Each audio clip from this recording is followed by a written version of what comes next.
नमस्कार, मैं हूं नीलू। तो आज इस वीडियो की शुरुआत करेंगे ईरानी संसद के स्पीकर बागिर गालिबाफ के बयान के साथ।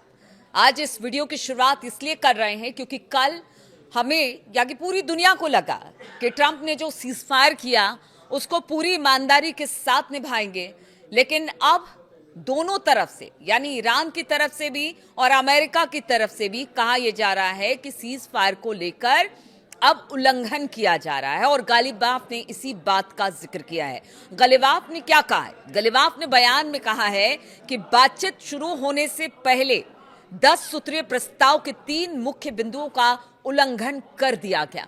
उन्होंने कहा कि अमेरिका पर ईरान का जो गहरा ऐतिहासिक विश्वास था वो उनके वादों के बार बार उल्लंघन से पैदा हुआ और ये पैटर्न फिर दोहराया गया है। यानी एक बार फिर से जो भी शर्तें रखी गई, बातचीत करने की बात की गई, सीज फायर करने की बात की गई, उसे तोड़ दिया गया।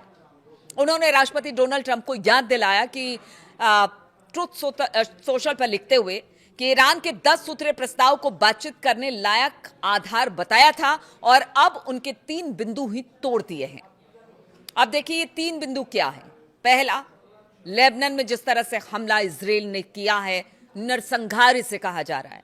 दूसरा, कि किस तरह से बताया ये जा रहा है कि जो कुछ ड्रोन्स देखे गए हैं ईरान के भीतर, उसको डिटेक्ट किया गया है। बताया जा रहा है कि ऐसा कैसे हो सकता है कि सीज फायर चल रहा हो और दुश्मन का ड्रोन ईरान के इलाके में हो। तो इस तरह की बातें गालिबाफ ने कही है। यानी 2-3 मुद्दों पर उन्होंने कहा कि अरे बातचीत तो बहुत दूर की बात है, जब बातचीत होगी तब होगी, लेकिन कम से कम सीज फायर आपने किया है हमारी शर्तों पर तो उसको मान तो लीजिए। लेकिन अब ऐसा नहीं हो रहा है, अब सीज फायर का उल्लंघन हो रहा है और इस बीच बताया जा रहा है कि स्ट्रेट ऑफ हॉर्मुज को बंद करने की बात ईरान ने कही है। उन्होंने कहा है कि हम नहीं खोलेंगे, जब आपने उल्लंघन किया तो हम पीछे कैसे रहे। तो अमेरिका और ईरान के बीच 2 हफ्ते के युद्ध विराम की घोषणा के बाद जब दुनिया पश्चिम एशिया में तनाव कम होने की उम्मीद कर रही थी, उसी दिन इजराइल ने लेबनान में अब तक का सबसे बड़ा हमला कर दिया। जी हां, इजरायली सेना ने 10 मिनट में 100 से ज्यादा हवाई हमले किए और इस ऑपरेशन में 50 से ज्यादा लड़ाकू विमानों ने हिस्सा लिया। और ये हमले लेबनान की राजधानी बेरूत, बेका घाटी और दक्षिणी लेबनान में किए गए, जिसमें रिहायशी इलाकों का खास तौर पर टारगेट किया गया, निशाना बनाया गया। अब ये सोचिए कि ईरान कह रहा है कि जब युद्ध विराम किया गया, हमारी शर्तों पर किया गया, तो उसमें जो पाकिस्तान प्रस्ताव लेकर आया था उसमें लेबनान भी शामिल था। कहा गया था लेबनान में भी सीज फायर होगा, लेकिन उसका उल्लंघन हुआ और उसके कुछ ही घंटों के बाद जबरदस्त बमबारी हुई, नरसंहार किया गया। लेबनान के लिए ये इस संघर्ष का सबसे जानलेवा दिन साबित हुआ, जिसमें कम से कम बताया जा रहा है कि 254 लोग मारे गए और 1100 से ज्यादा लोग घायल हुए हैं। मरने वालों का आंकड़ा बढ़ने की भी बात सामने आ रही है, क्योंकि बचाव दल मलबे के नीचे लोगों को तलाश रहा है। अब भी तलाश वहां पर की जा रही है लोगों की। तो हवाई हमलों की इस लहर को लेबनान में युद्ध शुरू होने के बाद का अब तक का सबसे बड़ा हमला बताया जा रहा है। अब इसे क्या माने? हमला करते हैं, युद्ध शुरुआत करते हैं 2 देश यानी कि इजराइल और अमेरिका, और जब सीज फायर की बात करते हैं तो डोनाल्ड ट्रंप हाथ खड़े करके कहते हैं सीज फायर हमने किया था, नेतन्याहू ने नहीं, लेबनान का मोर्चा खुला रहेगा। अरे ये कैसा सीज फायर है जिसमें शर्तें मानते हैं और उसके बाद शर्तों से आप मुकर जाते हैं, और इसका असर पूरी दुनिया पर पड़ रहा है। कहा जा रहा है ये सीज फायर नहीं, ये साजिश है, ये साजिश है और इस साजिश का भुगतान पूरी दुनिया को करना पड़ेगा। ये लहर डोनाल्ड ट्रंप के ईरान के साथ युद्ध विराम की घोषणा के बाद शुरू हुई। लेबनान के राष्ट्रपति ने इसे नरसंहार कहा है। उन्होंने कहा कि आज इजराइल एक बार फिर अपनी आक्रामकता पर अड़ा दिखाई दिया और वो सभी मानवीय मूल्यों की सरेआम धज्जियां उड़ाते हुए और हालात को शांत करने तथा स्थिरता लाने के सभी प्रयासों को नजरअंदाज करता हुआ दिखाई दे रहा है।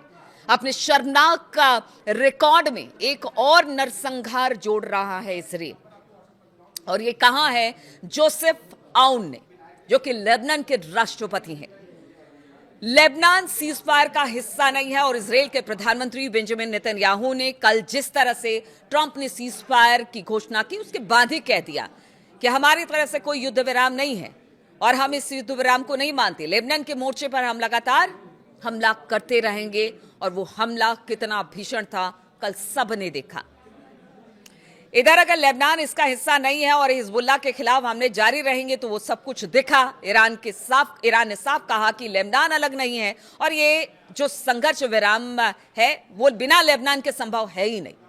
तेहरान ने लेबनान पर इजरायली हमले को युद्ध विराम समझौते के लिए दिए गए उनके 10 पॉइंट का प्लान का उल्लंघन बताया, जैसा शुरुआत में भी गलीवाफ के बयान में मैंने आपको बताया, जिसमें लेबनान में भी हमले रोकने की बात कही गई थी, लेकिन इसे तोड़ दिया गया। ईरान की युद्ध विराम तोड़ने की धमकी अब हम आपको बता रहे हैं क्या दी है।